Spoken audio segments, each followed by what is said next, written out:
We shot in quite a few different parts of the country with this particular film. They were all over the place trying to get the distinct looks for each of those locales. By the time we reached Northern California, it was sort of overcast and winter was setting in. The cast of The Outlaw. Josey Wales finally opens up about the shocking truths most fans never came close to figuring out. These stories were deliberately buried, and what seemed like a straightforward frontier classic was actually held together by deception, heartbreak, and some very real danger. From the book's twisted origins to the chaos on set, the truth turned out to be far stranger than the film itself. So what really went on behind those cameras? And how did they manage to keep it hidden this long? Join us as we unveil the Outlaw Josey Wales cast revelations. KKK speechwriter fooled Hollywood. Before a single reel turned, before Clint Eastwood lifted a prop Colt or spoke a word into a boom mic, the whole thing rested on a lie so sour it lingered like coffee that tasted like dirt mixed with sugar and regret. Folks in the business thought they were adapting a tough little novel called Gone to Texas, written by a so-called Cherokee storyteller named Forrest Carter. Critics swore the man had a real ear for frontier rhythm. Studios lined up, wallets open. Then some reporters went digging with the kind of stubborn curiosity that makes publicists sweat. Forrest Carter wasn't real. The name belonged to Asa Earl Carter, a man who'd once organized rallies for the Ku Klux Klan, drafted George Wallace's hateful battle cry, and even spun off his own violent crew because the main Klan felt too soft for his taste. When that life burnt down around him, he shed his past like a snake skin. New identity, new myth, packed his bags, moved west, and built a whole career on stories about broken people finding each other. The Ugly Twist, a book lifting Native people, freed slaves, and the Forgotten, was penned by someone who'd spent years calling for their destruction. Eastwood didn't learn any of this until long after the dailies were locked. The cast didn't either. The con was that smooth. By the time the truth crawled into daylight, the movie was already stamped into the National Film Registry. And then the question hung in the air like smoke. What do you do when a work built on grace comes from a man who carried nothing but hate? Just when it felt like the madness had finally eased, something even stranger crept in, shifting the room's energy. What came next?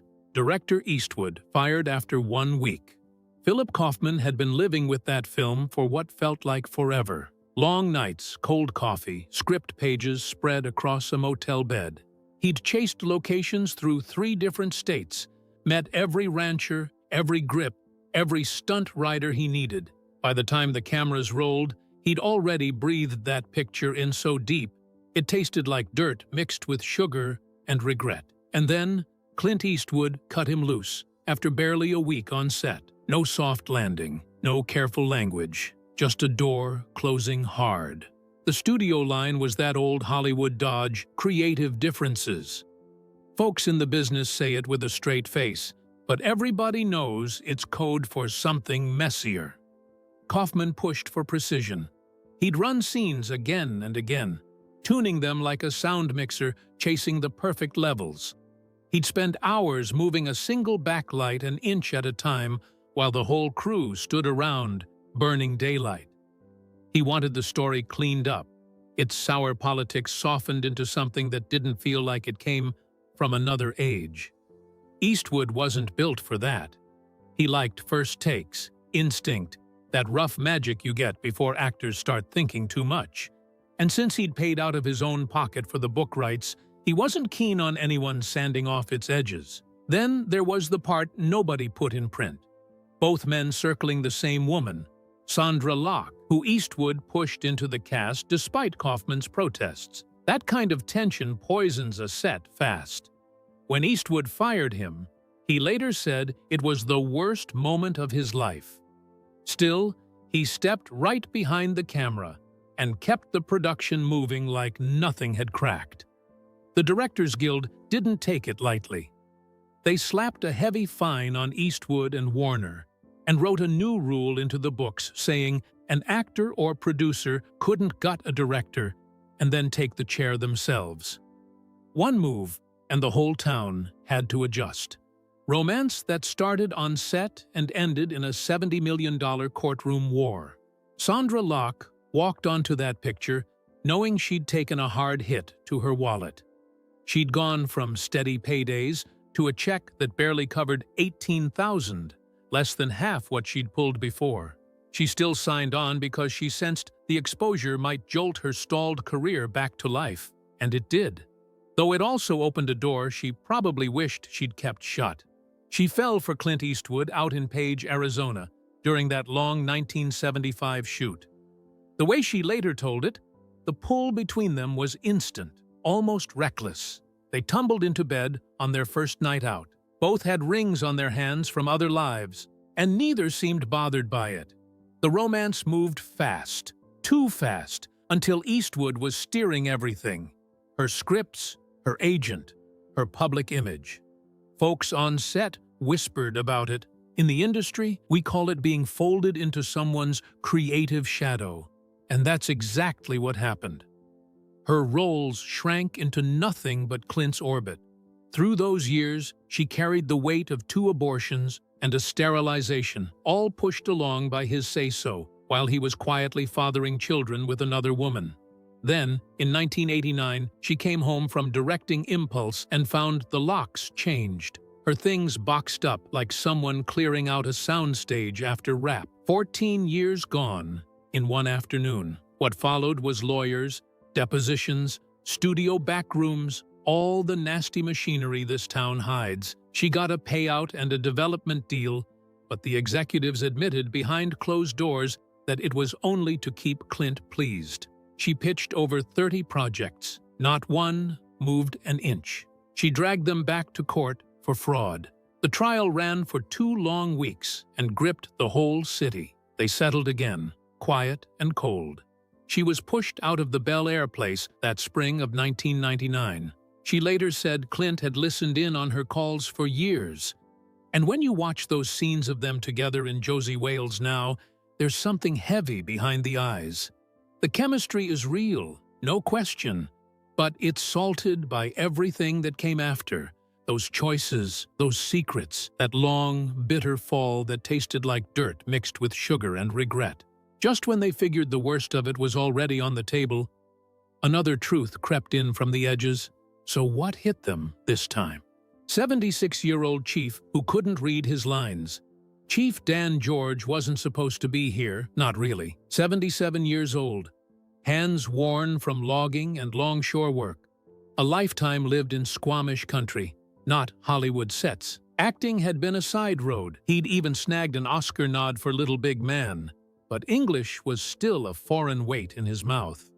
Squamish was the language of his blood. Every day his daughter came to set, reading lines aloud until he could string them together phonetically, sound by sound, syllable by syllable. He didn't always catch every word, didn't always know the exact meaning, but he felt it, the pulse, the history, the centuries of sorrow packed into those lines. By the time cameras rolled, his words had a texture you could taste, like dirt mixed with sugar and regret. Roger Ebert called it magic, said George was funny and dignified at the same time. On breaks, he and Eastwood sat in folding chairs, quiet. No chatter, just the 2 of them sharing the same space, the same rhythm. Then came the monologue, the one people still talk about. Endeavor to persevere. Government lies, stolen land, broken promises. He wasn't acting, he was remembering. Channeling the ghosts of history through a body that had carried it for decades. Every line cut sharp, like a blade wrapped in sorrow and humor. Chief Dan George died 5 years later at 82. The camera didn't just capture him. It captured a lifetime, a culture, a truth few could bear to say aloud.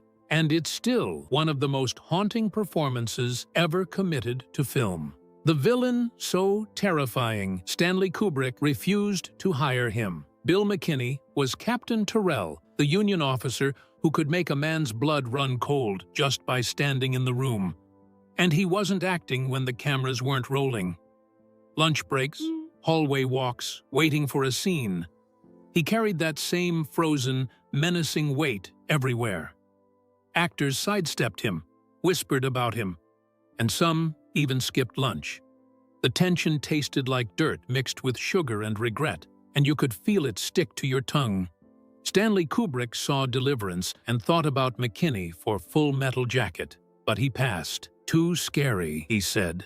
That presence, that raw threat, was something even seasoned directors didn't want to gamble with. Sondra Locke admitted later that she would catch herself shivering just walking past him. Eastwood noticed the ripple of fear on set and pulled McKinney aside, told him to ease up, that he didn't need to torture himself or the crew to make the role work. McKinney shook his head. He couldn't. That dark, relentless energy, that's where Terrell lived. He needed it, all of it, every second. Eastwood drew a hard line. Keep it away from Chief Dan George. The old man didn't need that poison. McKinney nodded, vanished between takes, let the darkness simmer in silence. From that moment, he became part of Eastwood's core crew, a trusted menace, appearing in 6 more films. But he never poured himself into a role that way again. That kind of intensity, that kind of danger, it burns you, leaves a taste you never forget. Death scene performed, while actually dying. Sam Bottoms was Jamie, Josey's young companion, a boy whose life ended too soon, a wound on the screen you could feel. The day they shot his death scene, he wasn't acting sick. He had the flu, a raging one, fever burning through him, weak enough to lean on walls for support. Every step tasted like dirt mixed with sugar and regret. The schedule didn't care. They couldn't push the scene back. Production waited for no man, not even one who was crumpling under his own body heat. He showed up anyway, pale, sweating, trembling, and he gave them that scene, voice quivering, hands shaking, eyes glassy and unfocused. This wasn't a technique. It was real. Every beat carried the weight of someone actually dying. Eastwood saw it immediately, cut quickly, captured only what he needed, sparing Bottoms from longer torment. When the cameras stopped, Bottoms collapsed. Crew scrambled, water, shade, and a medic. It was brutal, ugly, human. Watching it later in editing, Bottoms barely recognized what he'd done. Eastwood told him flat out, "It looks real because it is real." That's the cruel truth of filmmaking sometimes. The best performances come when the flesh hurts. Bottoms passed in 2008, brain cancer, 53 years old. That death scene, it lingers, not because of trickery, not because of camera angles or cuts, but because he earned it with every aching, fevered moment. It's one of the most haunting performances ever committed to film, and it still holds that raw, unvarnished truth. Just when the cast thought the worst was over, a hidden secret was unveiled. Famous line that didn't exist until that moment. "Dyin' ain't much of a living, boy." That line, they didn't write it on paper. Eastwood spat it out mid-scene, raw and sharp, while facing down a bounty hunter. They'd been slogging through the dialogue for hours. Something was off. The rhythm felt wrong, missing bite, missing weight. Eastwood just stopped, took a breath, and said it. The crew behind the cameras cracked up, half in relief, half in awe. That was Eastwood's way. If it's not landing, fix it right now. No calls, no meetings, no studio executives hovering like vultures. Just instincts, just grit. Just the kind of gut that comes from decades on sets where every second costs cash and patience alike. And the line stuck. People didn't just like it, they tattooed it into the film's DNA. Audiences quoted it in diners, on back porches, and in smoky bars. It carried that truth you can't fake. The taste of dirt mixed with sugar and regret. That's why it hit hard. That's why it lived. Every improvised moment like that became the spine of the movie, the pulse audiences felt without realizing why. Eastwood knew it. The cast knew it. And from then on, everyone on set understood. Sometimes the magic doesn't come from the script. Sometimes it comes from trusting the raw, unvarnished moment and letting the camera catch life bleeding through. Iconic hat that was stolen property. The hat everyone pictures when they think of Josey Wales wasn't drawn up by costume designers. It belonged to some background cowboy, a real working hand brought in for crowd scenes. Just a bit of weathered leather on a prop table, nothing fancy. Eastwood grabbed it on a break, joking around, and plopped it on his head. Then he looked in the mirror, and it clicked. That hat had lived. You could see the sweat stains baked into the leather, the frayed edges from years under the sun. It tasted like dirt mixed with sugar and regret, the kind of life only something genuine carries. Eastwood asked to borrow it for one scene. The cowboy shrugged. Fine, he'd get it back by nightfall. He never saw it again. Eastwood wore that hat through the whole shoot. By the end, it wasn't just a prop. It was Josey Wales. Wardrobe had to craft multiple exact copies just for continuity. The hat became the character, the symbol, the spine of his silhouette. After filming Wrapped, Eastwood tried to return it. The cowboy waved him off, said it belonged to him now. And it did. Eastwood kept it in his office for years, staring at it on quiet mornings, remembering how something unplanned, something found by chance, could define a film. Sometimes the best creative moves aren't in scripts or storyboards. They're in noticing the small, lived-in details the world leaves lying around, ready for someone sharp enough to grab them. Real guns, real danger, real burns. Eastwood refused anything fake. He wanted real 1860s firearms, Colt revolvers, fully loaded with blanks, dangerous enough to make grown men flinch. The weight, the recoil, the smoke, that had to be real. No shortcuts. Actors spent hours learning to load them properly and handle them like actual gunfighters. Cleaning, cooking, and firing, it all had to feel right. Safety briefings dragged on forever, and insurance costs shot through the roof. But Eastwood didn't care. Authenticity came first. During one shootout, a blank went off too close to an actor's face.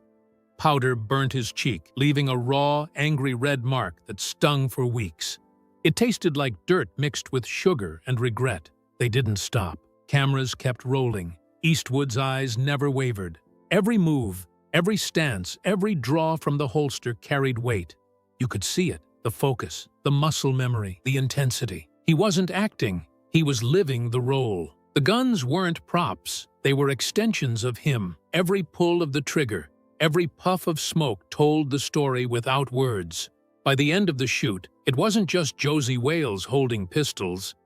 It was Eastwood, inhabiting the outlaw, carrying centuries of frontier grit in his bones. Real guns, real danger, real stakes. It all bled onto film so that when audiences watched, they felt it.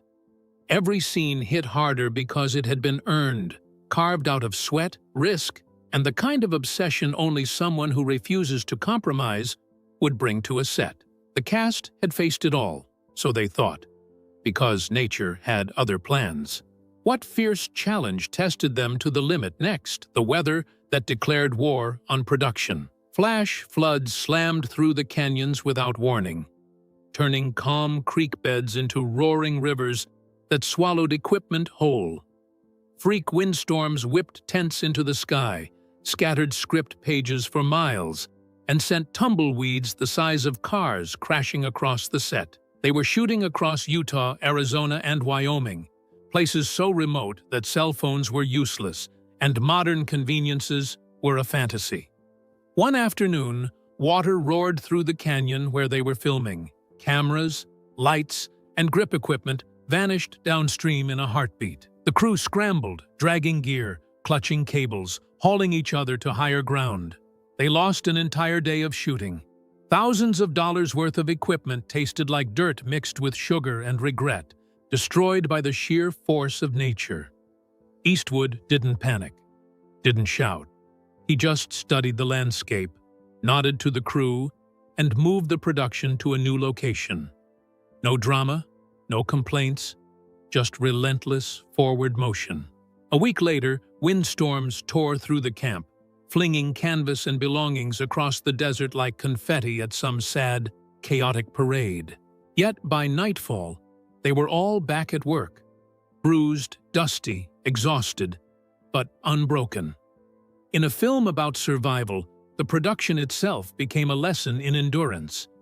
Each obstacle, from flash floods to howling wind, tested nerves, skill, and patience.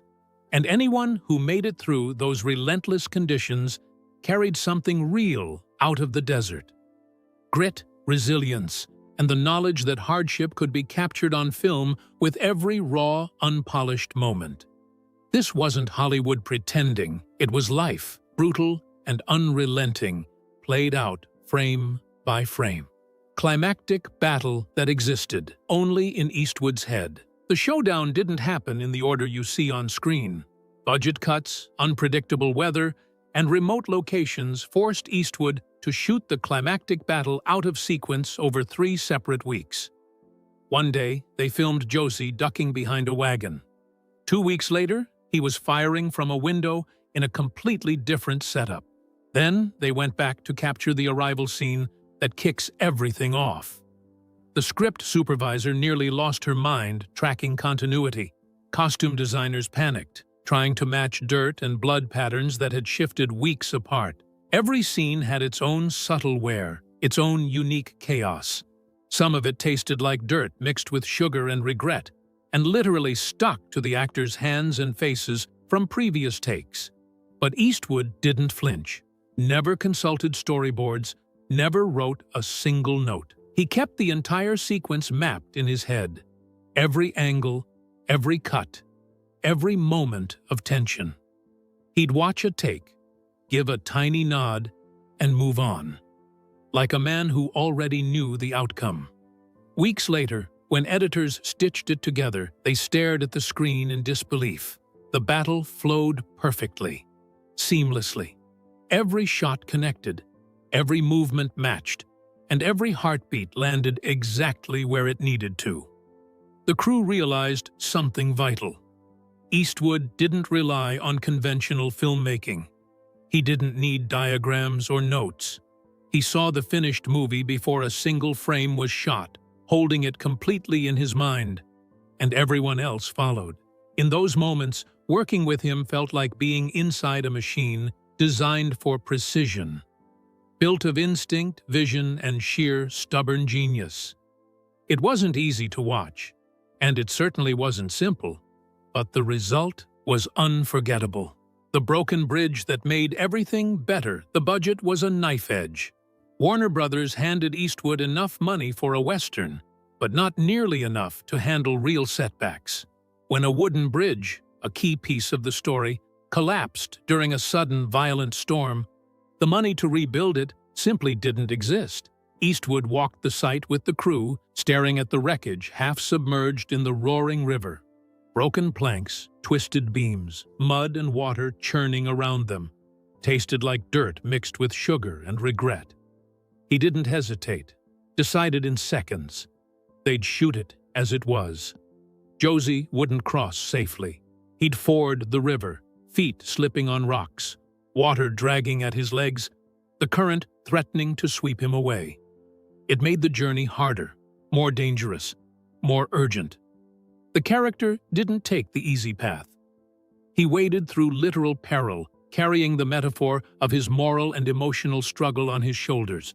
Every splash, every stumble made the audience feel the weight of the journey.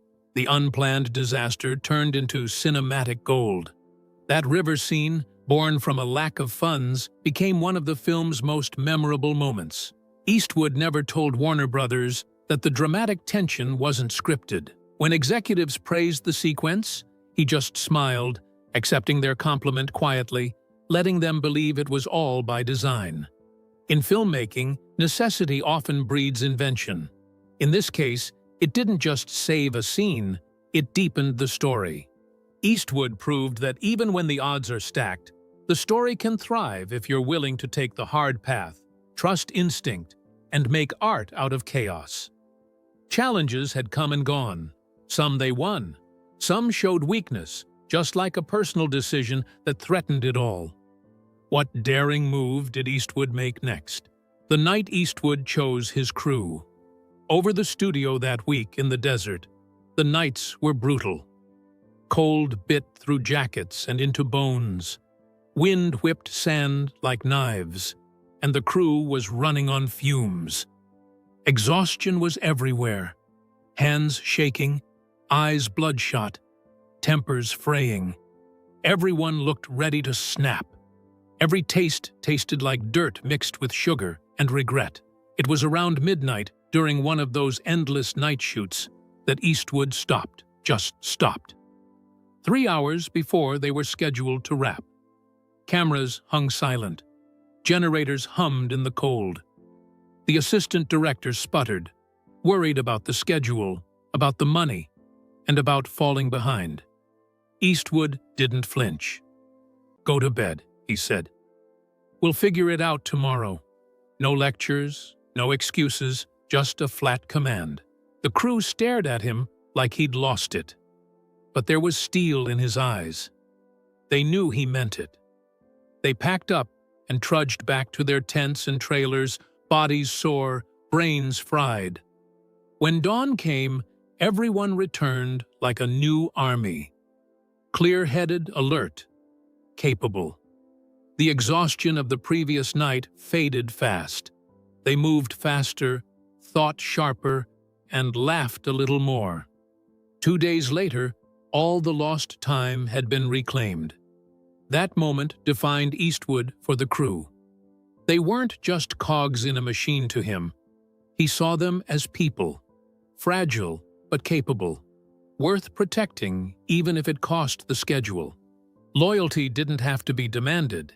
It was earned, and Eastwood had just done that in one decision.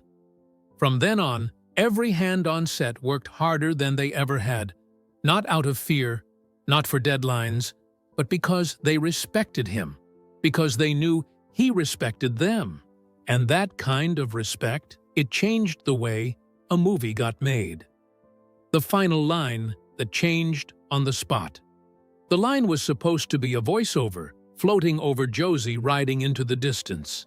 "I guess we all died a little in that damn war." Quiet, reflective, the kind of philosophizing Hollywood loves. But Eastwood saw it differently. On set, he stopped, looked at Fletcher, and said the line face to face. Low, direct, intimate, no cameras lingering on the horizon, no music swelling. Just two men who'd survived hell, and one finally saying what needed to be said. Then he turned, mounted his horse, and walked away into the dust and wind, leaving the rest unsaid. That choice made the line taste different. Tasted like dirt mixed with sugar and regret. It wasn't a thought for the audience anymore. It was a truth shared between survivors. Fletcher's eyes said everything as watched Josey fade into the desert. He didn't speak, didn't need to. He understood. Some men earn the right to disappear, to find peace, without anyone tracking them down or explaining themselves. Everyone on set felt it. The crew quietened. The extras shifted. Even the script supervisor, who'd been clutching her clipboard like a lifeline, leaned back. It was one of those moments where instinct overrides paperwork, where the written word doesn't hold a candle to what's alive in the room. When Warner Brothers executives called it the perfect ending, Eastwood smiled. Didn't correct them. Didn't say it had been rewritten on the spot. He let them believe the script had always been flawless. That was Eastwood's way. Trust instincts over notes. Trust feeling over rules. And let truth, harsh, messy, human truth, carry the film. And that ending? It didn't just work. It lingered, left a mark you couldn't wash off. But not every truth has been exposed. What moment shattered even the toughest crew? Private screening that made grown men cry. After the last frame wrapped, Eastwood did something no one expected. He called the entire cast and crew, everybody, even the background extras who barely had a line, to a private screening of the rough cut. Most directors keep that sacred, reserved for producers and a handful of key players. Not Eastwood. He wanted everyone to see what they'd built together, to feel it. The small screening room was packed, bodies pressed together uncomfortably. The lights dimmed. The film rolled. Silence. Complete silence. Not the polite hush of a studio screening. This was heavier. Real. When the credits rolled, still nothing. Then a slow clap, hesitant at first, then another. Then the room erupted. Not rehearsed Hollywood applause, but genuine emotion. People laughed, cried, shook hands, and hugged. Faces streaked with sweat and dirt from long desert days. Every exhaustion, every flood, every misstep, which tasted like dirt mixed with sugar and regret, had led here. They'd made something unforgettable. Eastwood stayed in the back, quiet, watching reactions more than the screen. He later said that evening, seeing the team recognize their own achievement mattered more than any award, more than critics' praise. The Outlaw Josey Wales wasn't alone. It belonged to everyone who'd endured the heat, the chaos, and the relentless grind. The movie went on to earn $31,800,000 against a $3,700,000 budget and was preserved in the National Film Registry in 1996. Orson Welles called it one of the finest American films he'd ever seen. But the true legacy? It lives in the stories the public never knew. The fired director, the elderly chief reading lines phonetically, the villain too terrifying even for Kubrick, and the romance that ended in courtroom battles. These weren't myths. They were real. And now, finally, they can be told. Thanks for watching. If you enjoyed this video, please hit the like button, leave nice comments, and don't forget to subscribe for more interesting content. Check out another interesting video by clicking on the video appearing on your screen right now.